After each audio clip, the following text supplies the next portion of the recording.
Gila. Assalamualaikum warahmatullahi wabarakatuh. Selamat pagi anak-anak. Pagi. Kabarnya anak-anak hari ini? Alhamdulillah sehat semangat. Luar biasa.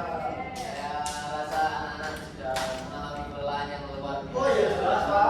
Jadi materi kita hari ini hubungan antara makanan dan kesehatan. Korelasi. Sebelumnya siapa yang nggak masuk pada hari ini? Saya. Jadi saya catat dulu ya. Oke anak-anak, pertemuan sebelumnya kan kita sudah membahas tentang apa itu gizi, tentang apa pentingnya menjaga gizi dan lain-lain. Nah, hari ini kita akan berfokus hubungan antara makanan dan kesehatan. Jadi bagaimana makanan tersebut dapat mempengaruhi kesehatan kita. Oke, langsung saja. Nah, mengapa sih makanan itu penting? Jadi yang pertama yaitu sebagai bahan bakar. Di sini maksud dari makan sebagai bahan bakar, jadi seumpama kita menganalogikan seperti sepeda. Jika sepeda tidak diberi bensin yang baik, yang cukup, maka sepeda itu akan berobat dan mati jalan. Makanya seperti itu juga makanan ke tubuh kita. Kenapa makanan itu penting? Ketika kita makan bahan bakar atau konsumsi yang kita keluarkan itu sejalan dengan aktivitas kita, jadi kita tidak merasa kelelahan atau sebagainya. Yang kedua yaitu makanan sebagai sumber energi. Ketika kita makan ada beberapa gizi seperti protein, mineral dan sebagainya, itu merupakan sumber energi untuk menjalankan aktivitas sehari-hari agar kita tidak kelelahan, tidak kekurangan daya tahan tubuh dan sebagainya. Nah, makanan di sini berfungsi sebagai aspek tubuh. Jika makanan yang dikandung di dalamnya ada zat-zat baik, jadi tubuh kita juga baik. Tubuh kita nanti proporsional, ada lemaknya terjaga, terus tidak gulanya tidak tinggi dan sebagainya. Seperti itu. Selanjutnya, apa sih yang terjadi saat kita makan? Ketika kita makan, makanan akan menjadi sumber energi dan nutrisi digunakan untuk memperkuat jaringan. Yang ketiga, vitamin dan mineral menjaga fungsi organ. Nah, ketika kita makan, ketiga fungsi ini akan berjalan dengan semestinya. Ketika kita makan pertama kali, yang berubah makanan tersebut akan menjadi energi, sehingga nutrisi-nutrisi yang di dalam makanan tersebut dapat memperkuat jaringan kita, sehingga kita akan melaksanakan aktivitas sehari-hari dengan sehat dan normal. Kemudian vitamin dan mineral yang ada di makanan tersebut akan menjaga fungsi-fungsi organ dalam tubuh kita, seperti fungsi otak, fungsi organ ginjal, organ jantung, organ paru-paru dan sebagainya.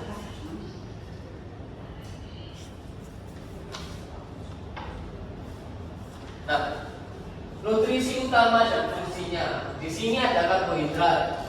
Karbohidrat adalah sumber utama energi. Karbohidrat bukan hanya dari nasi ya teman-teman, tapi bisa jadi dari sagu, bisa dari ketan juga bisa. Pinter Mbak Bibi. Sagu, mas, bukan sagu. Kalau sagu itu tidak. Jagung ada kandungan karbohidratnya. Yang kedua yaitu protein. Nah, protein ini teman-teman, apa ada yang tahu fungsi protein? Fungsinya. Oke, satu. Betul. Yang kedua? Oke, bagus sekali. Ada lagi?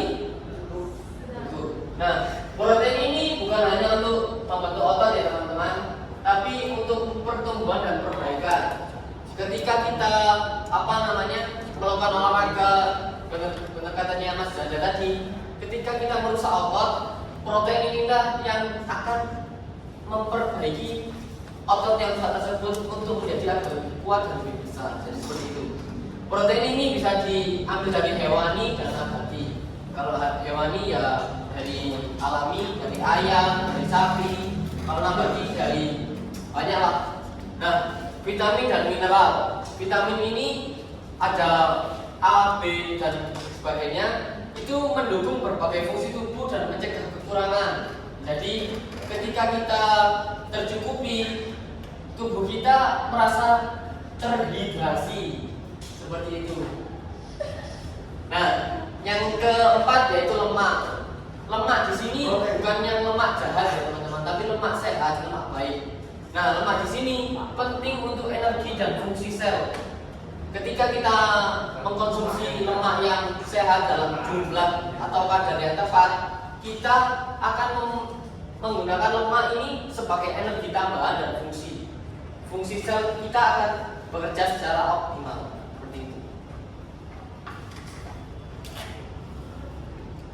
Nah, apa sih ketika kita memakan makanan sehat ini dampaknya apa aja?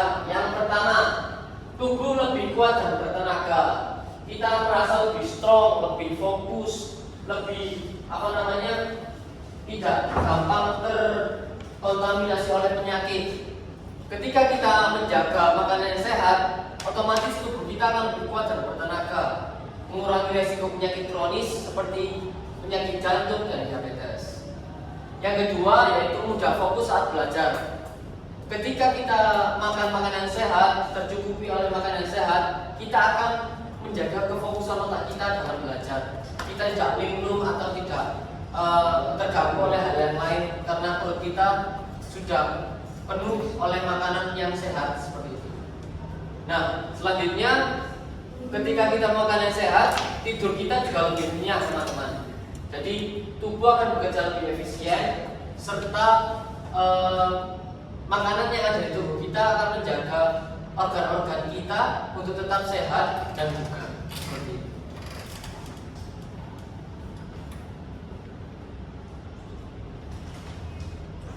Dampak pola makan yang buruk. Nah, selain makan yang sehat, ada makan yang buruk untuk kita. Ketika kita memakan makanan buruk seperti kan gulanya tinggi, terus lemaknya juga tinggi, kita akan terkena risiko diabetes dan penyakit jantung. Yang kedua, berat badan akan naik atau turun secara signifikan. Yang ketiga, sulit berkonsentrasi. Yang keempat, mudah lelah. Dan yang kelima, gangguan pencernaan. Nah, teman-teman, kita bisa lihat ya, dampak pola makan buruk ini akan menimbulkan masalah yang kompleks pada tubuh kita. Ketika kita memakan makanan yang buruk, kita akan mengalami, tubuh kita akan memberikan respon yang negatif untuk agar tubuh kita itu kayak bangun, ayo kita itu butuh makan yang sehat gitu, seperti itu. Jadi kita akan mengalami seperti diabetes, terus berat badan yang tiba-tiba naik atau tiba turun, terus kita akan sulit berkonsentrasi. Misalkan kita makan micin-micin atau ciki-ciki seperti itu, kita akan berat badan akan naik atau turun. Jadi misalkan kita tidak mengontrol seperti itu, maka kita akan terkena dampak buruk dari pola makan ini. Oke, selanjutnya, nah, ketika kita memakan makanan yang sehat, maksudnya kita akan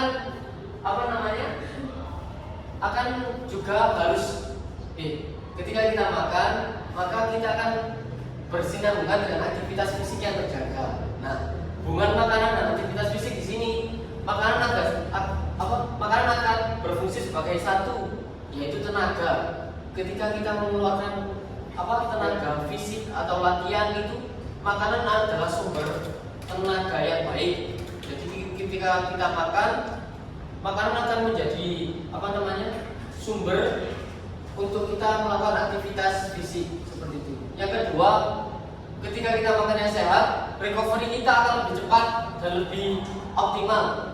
Saat melakukan aktivitas fisik, kita akan mengalami kelelahan dan makanan sehat di sini akan berfungsi sebagai recovery yang baik atau pemulihan otot dan tubuh untuk memperkuat jaringan-jaringan otot yang rusak seperti itu. Yang ketiga, penguatan otot. Makanan yang sehat akan berfungsi sebagai kekuatan otot. Jadi di dalam otot ini bukan hanya sebagai bukan hanya protein, tapi juga ada mineral, ada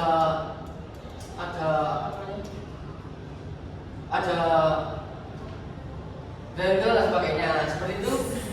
Nah, jadi selain ada kandungan protein, tubuh kita itu 70% dikandung oleh air. Jadi air ada di dalam otot kita. Selain kita mengkonsumsi makanan protein, kita harus terhidrasi oleh air yang cukup.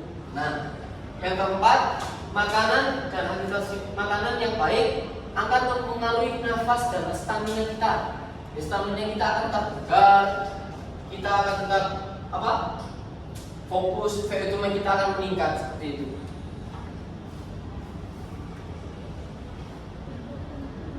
Nah, tips pola makanan yang sehat. Yang pertama, sertakan variasi. Kita akan gunakan konsep 4 sehat 5 sempurna. Yang pertama, masukkan berbagai kelompok makanan untuk memenuhi semua kebutuhan nutrisi. Ada protein, tadi teman-teman, ada karbohidrat, ada mineral, ada vitamin dan sebagainya. Yang kedua, kalau bisa kurangi gula. Mengurangi gula di sini adalah untuk mencegah diabetes dan mulai mengkonsumsi buah-buahan yang alami. Jadi gula yang kita konsumsi sebaiknya harus dari buah-buahan agar gula-gula yang jelek atau berlebihan itu dapat terkontrol. Nah, yang ketiga, minum air putih yang cukup, menetralisir racun dalam tubuh dan menjaga tubuh agar tetap dehidrasi. Oke teman-teman, apakah ada yang tahu berapa kebutuhan air yang harus dikonsumsi dalam sehari-hari? Nah, betul Mas Anda. Nah, minum air putih yang cukup ini tergantung oleh berat badan kita. Jadi ketika kita misalkan 50 kilo, maka kita akan harus mencari sumber yang terpercaya berapa kadar air putih yang harus dikonsumsi setiap hari, seperti itu. Next. Nah, ini adalah contoh menu yang sederhana yang mengadopsi dari konsep 4 sehat 5 sempurna. Yang pertama, sarapan. Sarapan tidak hanya menggunakan nasi, tapi bisa diganti dengan roti telur atau sandwich. Nah, bisa ditambahkan dengan sayur atau lauk yang simpel lah, agar kita merasa kenyang pada pagi hari. Yang kedua yaitu pada saat siang, nasi dan ayam bisa diganti dengan ikan plus sayur. Yang sore, camilan buah ringan, misalkan kayak alpukat, mangga atau sebagainya. Dan yang malam hari kita bisa menggunakan sup ayam, tumis sayur dan telur. Dan jangan lupa ya teman-teman, ketika kita habis makan atau sebelum makan, kita harus mengkonsumsi air putih. Oke, saya akan tunjukkan video sebentar teman-teman.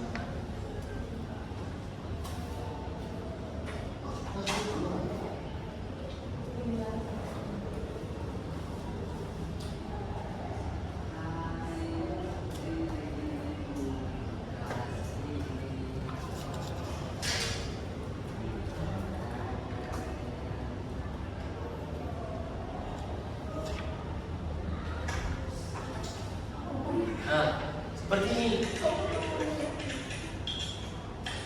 Ini adalah contoh real ya. Terus juga dikurangi kalau pakai gula, kita nggak gula stevia, gula khusus. Itu pun udah sedikit mas sekali aja saya habis. Itu kalau di bawah. Terus sama daging bisa kasih buah-buahan sama sayur. Protein pertama itu yang saya dari makanya alhamdulillah ada manfaatnya. Tambahnya kita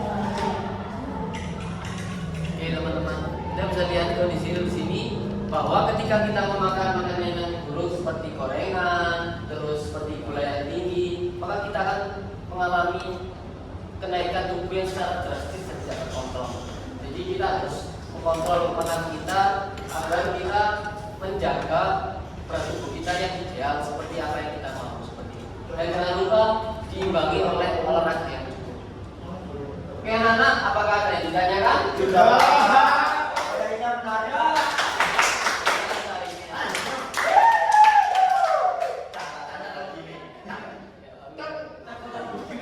Oke, anak-anak, untuk jadi rangkuman pada hari ini, ketika kita harus menjaga pola makan yang sehat agar tubuh kita terjaga secara optimal. Oke teman-teman. Oke anak-anak, untuk tugasnya saya akan kirim di grup, yaitu menganalisis apa makanan yang sehat dan buruk bagi tubuh. Dikumpulkan minggu depan ya anak-anak.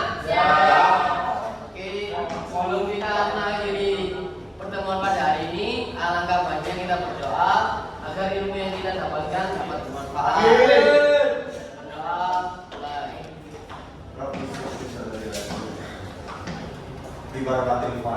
Berdoa selesai. Ya,